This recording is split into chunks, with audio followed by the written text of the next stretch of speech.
I naturally started babysitting at 14, thanks to connections through friends and family. It seemed like a good way to earn some money compared to working in a restaurant. It had its ups and downs, but overall it was an easy gig. However, as many good experiences as I had, one night stood out and overshadowed them all. A new family had recently moved to town, and my dad spoke with them at work. They were looking for a babysitter, so I took the job. A couple of weeks later, I found myself looking after their 10-year-old son. There was nothing strange about the family. They were the picture of suburban life, with a white picket fence and blue shutters. Their house was just like any other in the neighborhood, and their son Avery was quiet and polite. Even their car was basic. Nothing seemed out of the ordinary, so I thought it would be a pretty dull night. What I didn't expect, though, was the uncomfortable feeling that settled over me when I stepped inside their house. A chill ran through me, but there was no draft. I rubbed my arms as I passed the staircase, trying to shake the eerie sensation. They gave me a brief tour before leaving, along with instructions and the usual details for the job. As I tried to figure out why I felt so uneasy, I noticed something strange about their basement door. A padlock and a deadbolt were in place. "Any questions?" the father asked, pulling me from my thoughts. "No, everything looks great," I replied, trying to push aside the odd feeling. They left, and Avery and I played some games before I started making dinner. A couple of times, I thought I heard Avery call me from the other room, but when I went to check, he was sitting on the couch, completely absorbed in the TV. He denied calling me each time. After the third time, I grew frustrated. "I'm not doing anything, just watching TV," Avery said, his voice pleading, desperate for me to believe him. "Avery, I know it's my first time, and you might be testing me, but I need to focus on dinner. If you call me again, I'm not coming to check on you. Okay?" "I didn't say anything," he insisted, glaring at the TV. I felt bad as I noticed the sincerity in his tone. Maybe he wasn't lying after all. So what was I hearing? "It's fine, I'm not mad," I reassured him. Avery looked at me, and I tried to make light of the situation. "How about I let you stay up a little later if we forget about it?" "Do you really promise?" he asked, his eyes wide. Pinky promise. With that, the tension eased, and we finished dinner. But even then, I still heard Avery's voice calling my name. I chose to ignore it, figuring it was him playing tricks again. At dinner, when he didn't bring it up, I thought I was just overthinking things. Despite my best efforts to ignore it, my gaze kept drifting toward the basement door, with its heavy padlock and chain. My curiosity got the better of me, and as we cleaned up, I asked Avery about it. "So, Avery, what's up with the basement door?" "What do you mean?" he replied, his voice tight. "Come on, you know what I'm talking about. The padlock, chain, and deadbolt. You guys have dangerous stuff down there." His face paled, and he stared at the wall for a moment before responding, almost whispering. "Dad said no one can talk about it anymore." I was taken aback. The mood shifted, and a heavy silence hung between us. "So, you guys aren't allowed to talk about it?" I asked, struggling to keep my composure. Avery shook his head. "Okay, that's cool. No big deal," I said, though it felt like a huge deal. I couldn't stop wondering what was really going on. Was their dad hiding something illegal? Or was it something so bizarre that no one could address it? Maybe he was in denial. Too many questions flooded my mind. "Hey, how about we watch a movie?" I suggested. "Yeah, sure," Avery replied. We picked a fun movie, and while Avery seemed distracted, I couldn't stop thinking about that basement door. As we ate popcorn, I kept watching Avery, wondering if he knew more than he was letting on. Was something terrible happening in the house, and there was nothing I could do? Or was their dad just... "Stop," I told myself, Overthinking wasn't helping. After the movie, I led Avery to bed, and I finally had the house to myself. I had about 3.5 hours alone before they returned.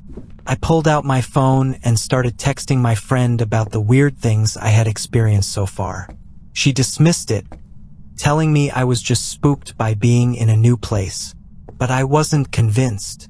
I had been in creepier houses before, but nothing ever made me feel like this. And then I heard it. Stephanie. I froze, listening carefully. No, you didn't hear that. Just keep texting. I thought to myself. Stephanie. This time there was no mistaking it. The voice was unmistakably that of a little girl, and it was coming from the basement. I slowly stood up, moving toward the door. Maybe I was just hearing things. Maybe my imagination was getting the best of me, influenced by the strange vibes in the house. But something told me this was real. Stephanie? I jumped back, almost screaming. There was no way I could ignore it now. A little girl's voice was coming from the basement. Hello? I called out, my voice trembling. Is this Stephanie? Why, yes, it's Stephanie. Can you help me? I froze, heart racing. Who are you? Why are you locked in the basement? My name is Meredith Rosenberg.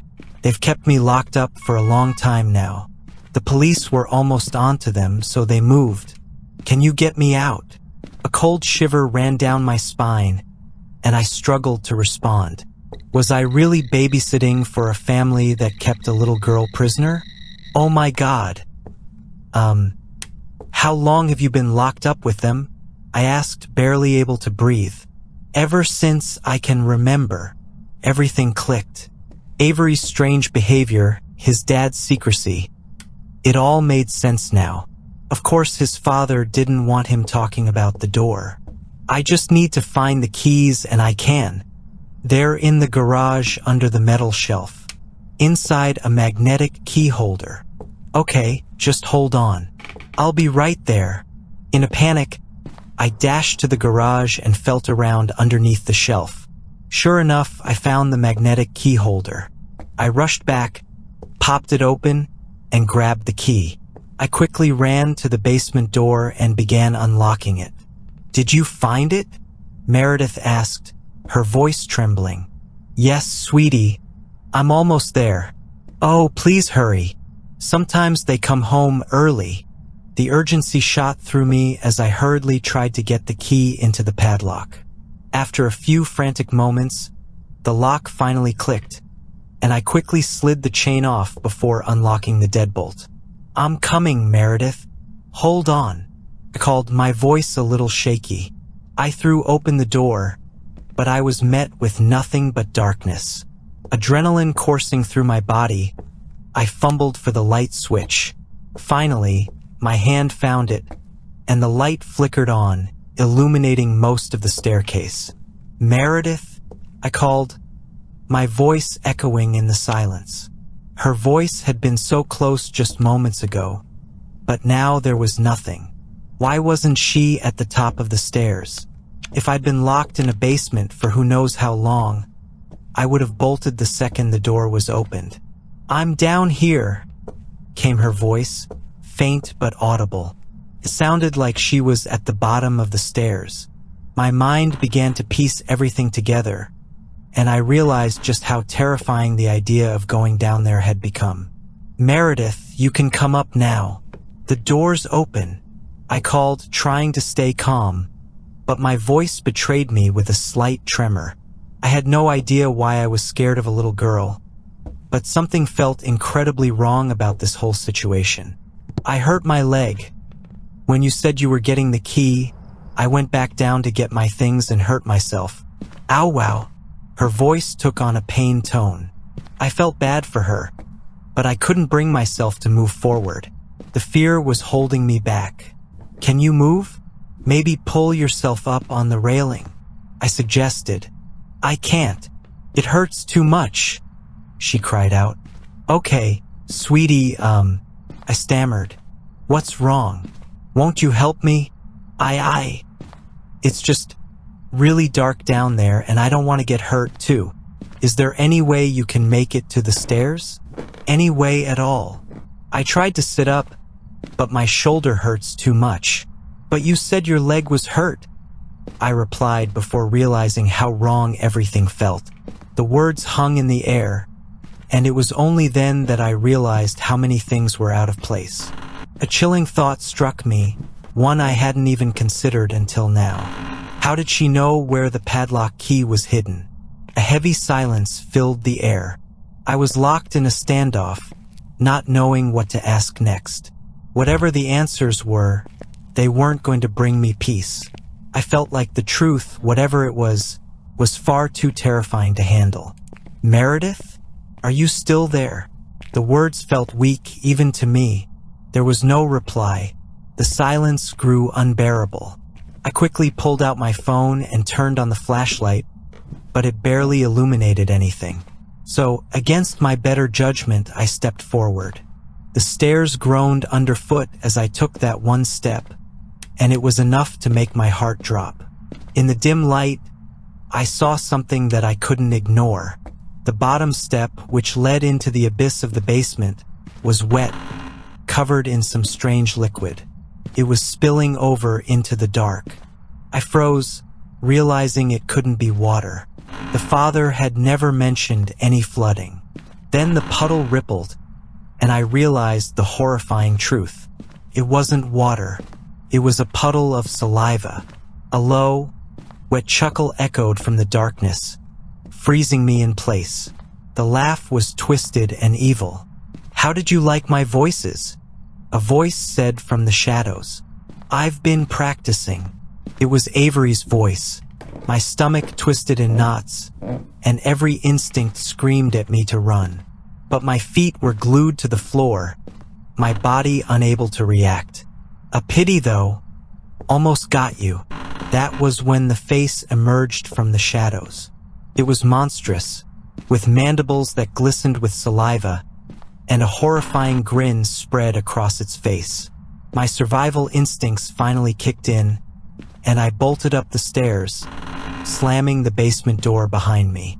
I locked it in a frenzy, my heart pounding in my chest as I collapsed against the door, gasping for breath.